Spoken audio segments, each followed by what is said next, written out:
تاریخ میں آتا ہے کہ عمر بن عبد العزیز نے اپنے قاصد کو کسی مقصد کے لیے شاہ روم کے پاس بھیجا۔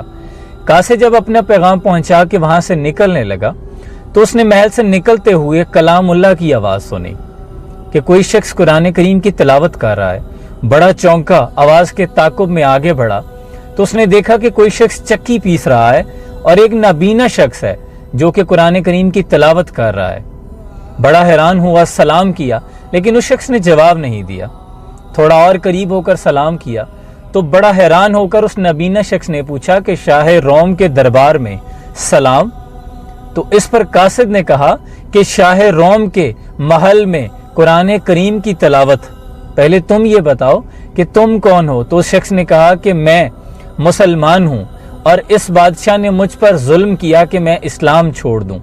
میں نے جب اس کی بات نہیں مانی تو اس نے میری آنکھیں چھین لی، مجھے چکی پیسنے پر لگا دیا۔ معاملہ طے کر دینے کے بعد قاصد جب عمر بن عبد العزیز کی بارگاہ میں پہنچا تو اس قیدی کا معاملہ آپ کے سامنے پیش کر دیا۔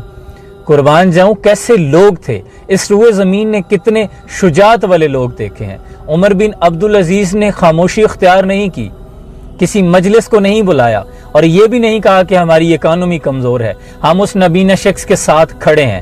آپ نے کاغذ اور قلم لیا اور لکھنا شروع کیا کہ اے شاہ روم، مجھے پتہ چلا ہے کہ تیرے پاس ایک مسلمان قیدی ہے اور تم نے اس پر ظلم روا رکھا ہے۔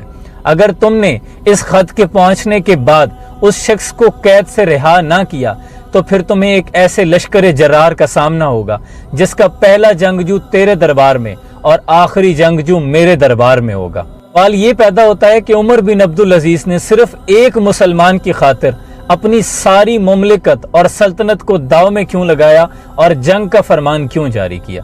کیونکہ آپ جانتے تھے کہ اگر ایک مسلمان کی حرمت کی عزت اور ناموس کعبے سے بڑھ کر ہے تو جغرافیائی حدود سے بھی بڑھ کے ہے۔ کیونکہ آپ جانتے تھے کہ ہادی امت سرور کونین مصطفیٰ کریم آقا صلی اللہ علیہ وآلہ وسلم نے حضرت عثمان بن عفان ایک صحابی کی خاطر 1500 صحابہ سے موت پر بیعت لی تھی۔ کیونکہ آپ جانتے تھے کہ حضور اکرم صلی اللہ علیہ وآلہ وسلم فرما گئے ہیں کہ ساری مسلمان امت ایک جسم کی مانند ہے، اگر ایک جسم کے کسی حصے پر درد ہوتی ہے تو پورا جسم اس درد کو محسوس کرتا ہے۔